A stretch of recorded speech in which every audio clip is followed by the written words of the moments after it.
Friends welcome to நம்ம சமையல் today பார்த்தீங்கன்னா ஒரு கிருஷ்ண ஜெயந்தி ஸ்வீட் தான் வந்து பண்ண போகிறோம்.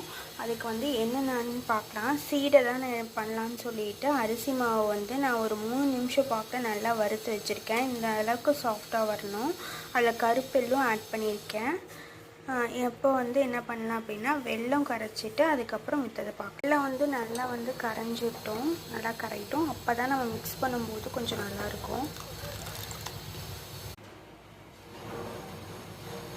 வெல்லமில் வந்து நீங்கள் ஏலக்காய் 2 போட்டாங்கன்னா நல்லா வந்து மணமாக இருக்கும், சூப்பராக இருக்கும். நல்லா கொதி வருது, இது நல்லா கரைஞ்சி மட்டும் அப்படியே நம்ம வடிச்சிக்கலாம். நல்லா வெல்லமெல்லாம் நல்லாவே கரைஞ்சிருச்சு. நம்ம இதை வந்து கொஞ்சம் ஆற வச்சு வடிச்சு எடுத்துக்கலாம். பாருங்கள், நம்ம மாவு எள்ளெல்லாம் வச்சுருக்கோம். அதுக்கு வந்து கொஞ்சம் நெய் ஊற்றிக்கலாம். வந்து சோடா போட்டுக்கலாம், மிக்ஸ் பண்ணி எடுத்துக்கலாம். சீடைக்கு வந்து நல்லா பிசைஞ்சாச்சு. இந்த மாதிரி சாஃப்டாக இருக்கணும். அதே மாதிரி